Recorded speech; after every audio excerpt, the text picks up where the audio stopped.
है दोस्तों, welcome to the chapter number 5। Chapter number 5 में 4 सेक्शन है। Section number 1, know what you exactly want. Section number 2, know about single transaction and ultimate fall back position. Section number 3, types of negotiation. Section number 4, style of negotiation. So दोस्तों, पहले बात करेंगे section 1 की, know what you exactly want. दोस्तों, ये बहुत ही चौंकाने वाली बात है और मुझे समझ में नहीं आता है कि कैसे लोग बिना ये जाने नेगोशिएशन की टेबल पे बैठ जाते हैं कि उनको आखिर इस डील से चाहिए क्या, उनकी वांट क्या है, उनकी नीड क्या है, उन्हें कुछ पता ही नहीं है। और लेटर ऑन होता क्या है कि ऐसा शख्स जिसको पता नहीं होता है, बिना अपना वर्कआउट किए हुए वो अगर नेगोशिएशन के टेबल पे बैठता है तो जनरली ऐसा इंसान सामने वाले पक्ष के ज़रिए उसके द्वारा कंट्रोल किया जाता है। आपने अक्सर ऐसे देखा होगा आपके सर्कल में, आपके कंपनी में, जहाँ भी आपने नेगोशिएशन किया होगा। हो सकता है वो नेगोशिएशन आपने किया, कोई दूसरी डील आपके किसी फ्रेंड ने किया, तो हो सकता है आपका आपस में ऐसा डिस्कशन हुआ होगा, अरे ये कैसे डील करके आया, इतना कम प्राइस दे के आया, इस प्राइस में हम कैसे मैनेज करेंगे, मुझे तो 3-4 अप्रूवल लेने पड़ेंगे तब जाके ये उसको हम दे पाएंगे। तो प्लीज़ ज़रा एक बार वापस से पूछ लेना मेरे से अगर कहीं जाना नेगोशिएशन से। तो इस तरीके के तमाम डिस्कशन आपके होते होंगे। तो यही एग्जैक्टली इसका पॉइंट है कि आपको अगर किसी नेगोशिएशन में जाना है तो उससे पहले आपको पता होना चाहिए कि आखिर इस डील से आपको चाहिए क्या। तो दोस्तों, जैसा कि मैंने कहा कि ऐसे लोग किसी और के द्वारा कंट्रोल किए जाते हैं सेल या अपनी मर्जी से बाई करने के लिए। इसका सोल्यूशन क्या है? आप अपने आप से सवाल पूछिए और अपने डिज़ायर को पहचानिए। पेपर लीजिए, पेन लीजिए और डिस्क्राइब कीजिए कि आपको चाहिए क्या इस डील से, आपकी नीड क्या है, वांट क्या है। जब तक आप इसको नहीं पहचानेंगे, आइडेंटिफाई नहीं करेंगे, आपको आने वाली डील से कोई फायदा नहीं होने वाला है और अननेसेसरी आप लॉस मेकिंग डील करके आ जाएंगे, जिसे हम कहते हैं लॉस विन नेगोशिएशन। दोस्तों, इसके अंदर भी 2 बातें हैं। एक तो डिस्कस विद अदर्स, एक परफेक्ट आउटकम के लिए जब भी संभव हो सके किसी भी अपने फ्रेंड या कलीग के साथ चर्चा करें, आने वाले नेक्स्ट नेगोशिएशन को लेकर एक्सरसाइज करें। आपको नेगोशिएशन के समय जीत तक ले जाने में ये मददगार साबित होगी। दूसरी बात में 3 पॉइंटर्स आते हैं, best, medium and worst outcome. दोस्तों, नेगोशिएशन के टेबल से आपको यहाँ पर 3 चीजें सीखनी होंगी, बेस्ट, मीडियम एंड वर्स्ट। जब आप नेगोशिएशन के लिए जाते हैं तब आपको तीनों लेवल को ध्यान रखना चाहिए और स्टार्ट से ही बेस्ट को टारगेट करना चाहिए एक्चुअली। तो दोस्तों, सिंगल ट्रांजैक्शन को भी हम 2 पॉइंटर्स की मदद से समझेंगे। पॉइंट नंबर 1, जब आप कोई भी चीज खरीदने जाते हैं तो आप बहुत ही लोवेस्ट प्राइस एक्सपेक्टेशन के साथ जाते हैं, जो कि एकदम सही बात है। और जब आप कोई चीज़ बेचने जाते हैं तो एकदम हाई प्राइस एक्सपेक्टेशन के साथ जाते हैं। इसे ही हम सिंगल ट्रांजैक्शन कहते हैं, जिससे फ्यूचर में आपको कोई ट्रांजैक्शन की ज़रूरत ना पड़े। वो कहते हैं ना दोस्तों कि कभी कभार ऐसा होता है कि आपके दिए गए प्राइस पे दुकान वाला फट से मान गया और आपको सामान मिल गया और आप निकल गए।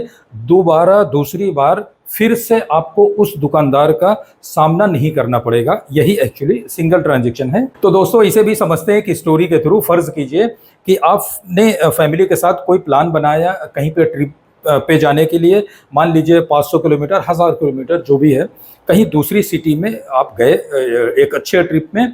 आपने वहाँ पे बहुत मस्ती किया, घूमे फिरे। उसके बाद आपका जाहिर से बात है फैमिली के साथ आप जाते हैं तो बहुत कॉमन सी चीज़ है कि शॉपिंग भी करने का मन करता है। अब आपने वहाँ पे शॉपिंग किया, घूमे फिरे, मौज मस्ती किए, उसके बाद वापस से आप ट्रिप ख़त्म करके रिटर्न हो गए अपने शहर में।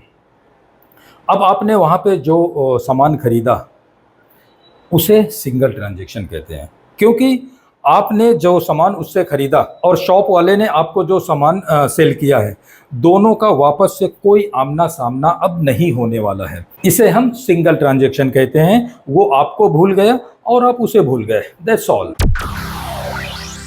और पॉइंट नंबर 2, सबसे खराब स्थिति वो है जब दोस्तों आप कोई शॉप पे कहीं भी जाते हैं कोई चीज़ खरीदने के लिए, अक्सर आप फंस जाते हैं कोई ना कोई झांसे में आकर, और सामान आप मतलब ख़राब क्वालिटी का खरीद के लेके आते हैं। फिर आके कई बार ऐसा होता है, अगर आप छोटे हैं तो घर पे डांट भी पड़ी होगी, मम्मी पापा चाचा जो भी घर पे होंगे।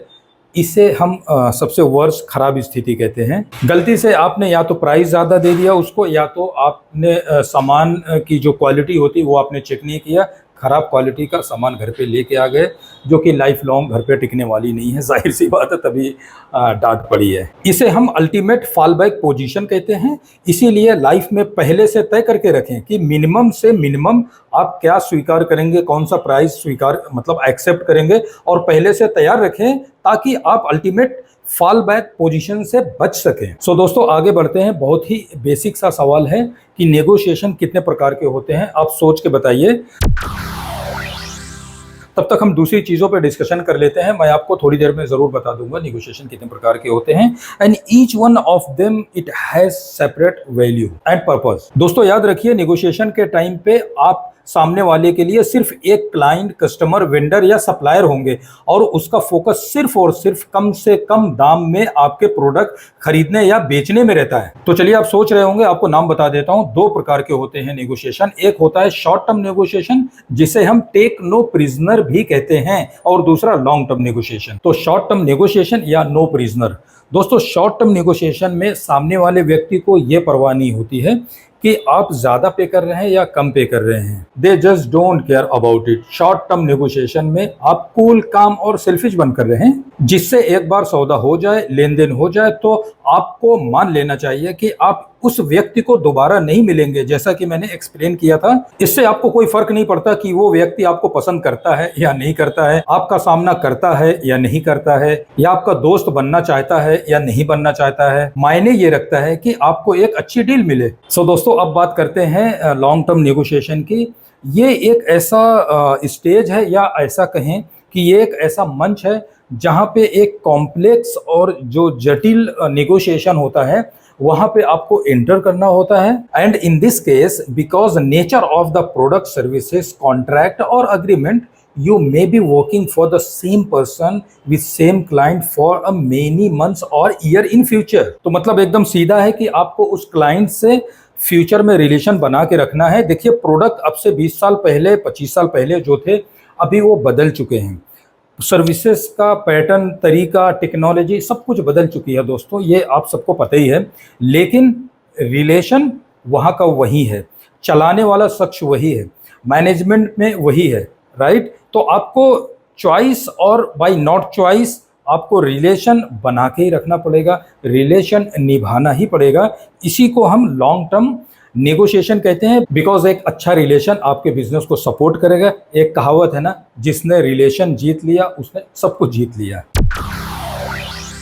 तो दोस्तों अब बात करते हैं स्टाइल ऑफ नेगोशिएशन। दोस्तों ये जो सेक्शन है बहुत ही खास है, बिकॉज आपको पता नहीं है कि नेगोशिएशन के दौरान कब कौन सी टैक्टिक्स, कब कौन सा स्टाइल आपके काम आ जाए, यू नेवर नो।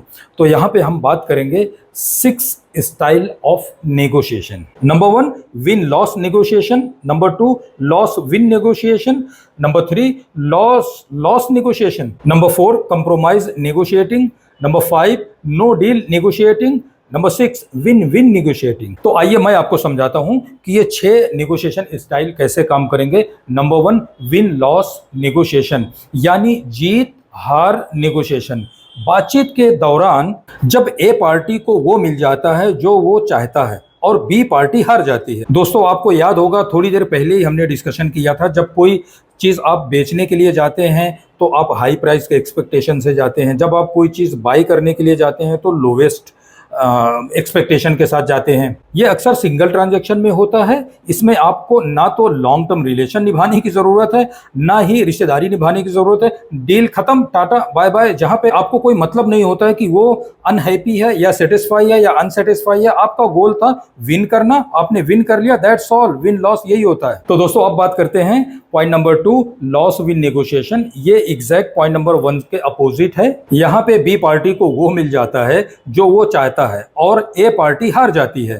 ठीक है, ये बातचीत का अप्रोच उस समय इस्तेमाल होता है जब दोनों पक्ष एक दूसरे को कॉम्पिटिटर या अपोजिशन के रूप में देखते हैं, जिसे किसी भी रूप में हराया जा सके। लॉस लॉस सिचुएशन यानी हार और हार, ऐसी सिचुएशन में दोनों पक्ष की एंट्री होती है एक ऐसे सौदे में जहां पर कोई भी संतुष्ट है ही नहीं, क्योंकि दोनों पक्ष को वो नहीं मिलता जिसकी उम्मीद की गई थी। इस तरह वो नेगोशिएशन या बातचीत अक्सर विवाद या बहस के साथ खत्म हो जाती है।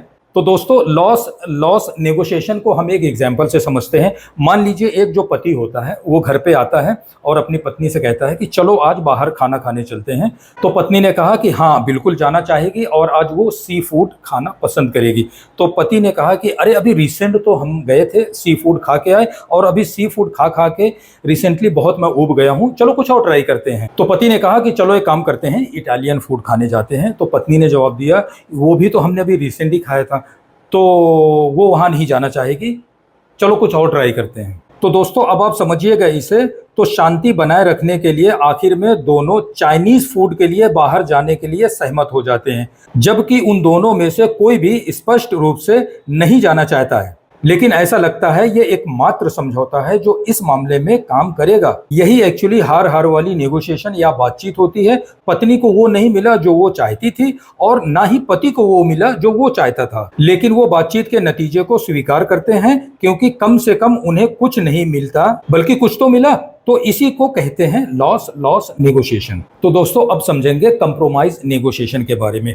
कंप्रोमाइज नेगोशिएशन में दोनों पक्ष को कुछ ना कुछ मिल जाता है उस डील से और वो एक बेहतर स्थिति में होते हैं, लेकिन किसी भी पक्ष की जरूरत पूरी तरह से कंप्लीट नहीं होती है और बातचीत के अंत में दोनों पक्ष मुंह में खराब स्वाद जैसा कि चलो मैं बहुत खुश नहीं हूं तो इतना नाराज भी नहीं हूं करके चले जाते हैं। हालांकि वो इतने नाखुश भी नहीं होते हैं कि एग्रीमेंट पे साइन ना करें, लेकिन ये भी सही है कि नेगोशिएशन के ओवरऑल नतीजे से इतनी एक्साइटमेंट नहीं है। 5 नो डील नेगोशिएशन। दोस्तों अक्सर देखा गया है कि नो डील नेगोशिएशन में आप और सामने वाला दोनों पक्ष अपनी जरूरतों को ठीक से सामने प्रेजेंट नहीं करते हैं और फिर आप पाते हैं कि आप किसी भी नतीजे पे नहीं पहुंच पाते हैं। इसका सीधा मतलब है कि आपकी जरूरत अर्जेंट सर्च की नहीं है, क्लाइंट, वेंडर या सप्लायर, कस्टमर जिसकी भी हो, जिसे हम नो डील नेगोशिएशन कहते हैं। मिसाल के तौर पर आप कोई भी चीज खरीदना चाहते हैं लेकिन आस्किंग जो प्राइस है मतलब मांगी गई कीमत बहुत ज्यादा है और आप कम कीमत की मांग करते हैं, लेकिन दूसरी पार्टी आपके ऑफर को ठुकरा देती है और आप उस आस्किंग प्राइस के ऊपर जाने के लिए तैयार नहीं है और वो नीचे आने के लिए तैयार नहीं है, इसलिए no deal. 6 win win situation सबका फेवरेट है दोस्तों।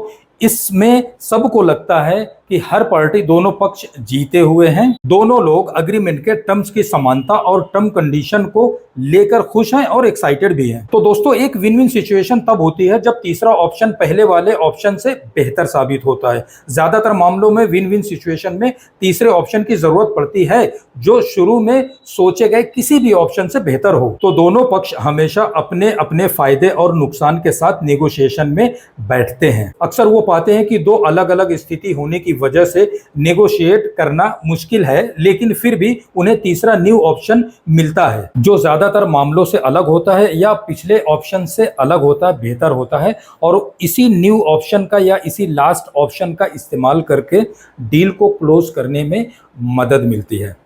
Thank you so much for watching. See you in the next video, new chapter number 6।